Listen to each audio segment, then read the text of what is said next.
Bonjour à tous et bienvenue pour ce nouveau numéro de Mayenne TV, l'actu sportif 100% mayonnaise. Nous sommes aujourd'hui à Saint-Denis-de-Gâtine pour l'Endurathlon France. On va y venir dans un instant, mais juste avant, je vous propose un petit portrait de Julien Fouché qui se lance dans un défi, le Paris-Brest-Paris en vélo. On regarde.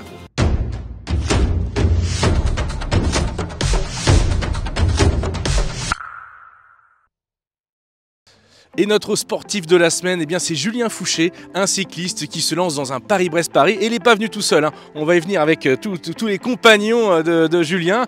Bonjour Julien. Bonjour David. Alors, parle-nous un petit peu de ton parcours de cycliste et après on parlera justement de cet engagement sur le Paris-Brest-Paris. Eh ben, je suis cycliste depuis que j'ai 7 ou 8 ans, Goronnais à l'époque.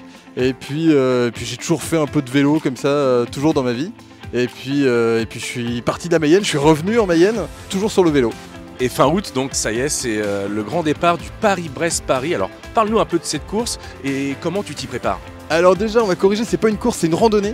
C'est une course que je connais depuis que je suis tout petit. J'étais à Goron, j'étais à Lévaré exactement, et ça passait devant la maison. Avec mes parents, on mettait la petite table devant la maison, les coureurs s'arrêtaient et c'était le monde entier qui passait devant chez nous. Et donc c'est de là qu'est venue cette idée de se dire... Il faut un jour essayer de faire Paris-Brest-Paris. Oui, parce qu'il passera dans le Nord-Mayenne, hein, logiquement. On passe dans le Nord-Mayenne, on rentrera du côté de Vilaine-la-Juhel en Mayenne et on ressortira un tout petit peu avant Fougères. Et comment on se prépare à faire c'est combien de kilomètres? C'est 1220 km. On se prépare en avalant les kilomètres. J'ai commencé à me préparer il y a bientôt 2 ans maintenant. Et puis des brevets l'année dernière, des brevets qui sont obligatoires, 200, 300, 400, 600, que j'ai recommencé cette année. Et puis là, on est à 1 mois du départ. Tu le fais pour une bonne cause, et la cause c'est une association qui s'appelle Handi Chien. Parle-nous un peu de cette association Handi Chien. Alors Handi Chien, nous on a éduqué il y a 10 ans un chien qui s'appelle Indo. On l'a éduqué pour cette association pour découvrir les chiens, pour découvrir les chiens d'assistance. C'est des chiens qui sont destinés à être assistants de personnes en situation de handicap. Et ici on a une partie des chiens qui sont en éducation depuis le début de l'année en Mayenne. On est une délégation en Mayenne. Et forcément ça me tenait à cœur de les mettre en avant.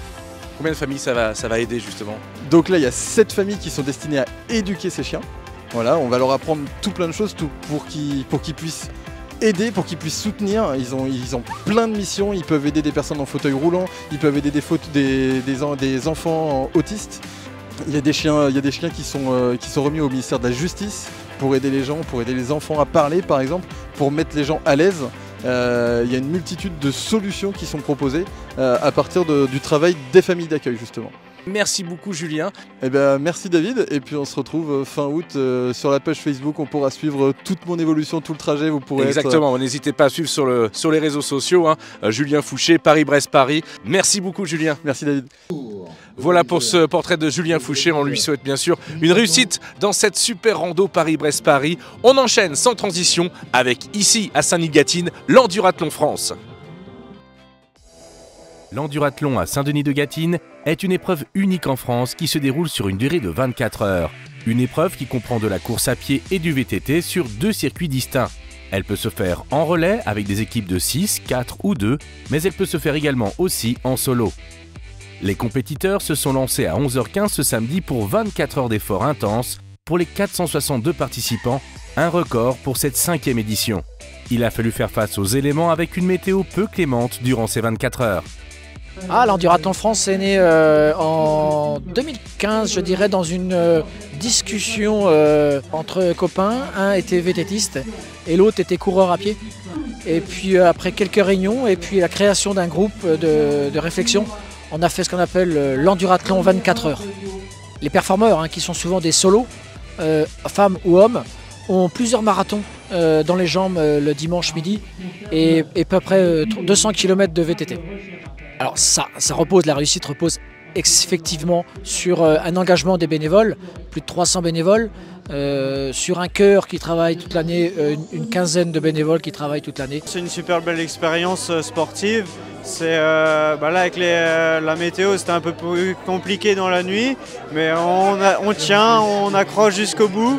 Là je pars pour mon dernier tour pour finir et puis c'est que de belles choses et je pense revenir l'année prochaine.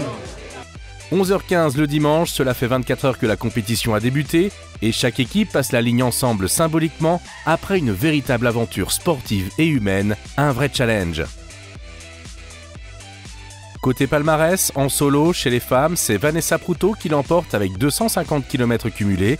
Chez les hommes, c'est Jérémy Spiritato qui aura parcouru 331 km en 24 heures. Voilà pour cet endurathlon, on passe tout de suite au reste de l'actu en images. Dans le reste de l'actualité, le département de la Mayenne et le CPIE, le Centre permanent d'initiative pour l'environnement, lancent une opération avec les clubs de kayak mayennais pour une sensibilisation auprès de ces usagers qui évoluent bien souvent sur la Mayenne. L'idée, c'est de permettre à ces adhérents-là d'avoir connaissance des différents enjeux liés à la préservation de la nature sur les différents cours d'eau de la Mayenne. Donc ça peut être la Mayenne, mais ça peut être aussi l'Ernée, la Colmont, etc. Et à chaque fois, l'idée, c'est d'aborder les enjeux liés à la nature, à la géologie, au milieu, au paysage, à la géologie, etc. L'idée, c'est de balayer un petit peu tous les thèmes sur lesquels eux vont être aussi confrontés au cours de leur sortie. Ça peut être des problématiques pour eux, ou ça peut être aussi des observations qu'ils font. Et donc l'idée, c'est d'apporter un petit peu plus de connaissances naturalistes pour les aider dans leur découverte. L'équipe de France de volley féminine est à Laval depuis la semaine dernière pour participer à la Challenger Cup qui aura lieu du 27 au 30 juillet à l'Espace Mayenne. Une séance d'entraînement était ouverte au public ce samedi. C'est un de nos objectifs majeurs de la saison et je dirais même des années écoulées qui nous rapproche des Jeux Olympiques, c'est-à-dire que c'est un tournoi qui nous permettrait en cas de victoire d'accéder à ce qu'on appelle la Volley Nation League, c'est-à-dire la première division mondiale avec un circuit qui se fait tous les ans et qui regroupe les 16 meilleures équipes mondiales. C'est un tournoi qui a cette particularité qu'il est en mode do or die, tu fais ou tu meurs. Et voilà, quart de finale, demi-finale, finale. Chaque match sera une fin en soi. Difficile de se projeter au-delà du premier. Néanmoins, c'est bien notre ambition d'être présent dimanche sur la finale à 17 h et de la remporter, bien entendu. Nous, notre rôle, c'est d'appuyer, d'aider la fédération en local pour parfaire l'organisation. Donc pour ça, l'ensemble des clubs se sont mobilisés. Il y a eu un comité d'organisation locale de 25 personnes qui travaillent depuis février et il y a 90 bénévoles pour la réussite de l'événement. Attention, la billetterie est uniquement en ligne. N'hésitez pas à réserver vos places sur le site de la Fédération française de volley. Voilà, c'est la fin de notre épisode. Merci à tous de nous avoir suivis. On se retrouve dans un mois après une petite pause estivale le 29 août prochain. D'ici là, je vous souhaite un bel été, un peu mieux qu'ici à Saint-Denis-de-Gâtine. Salut, ciao.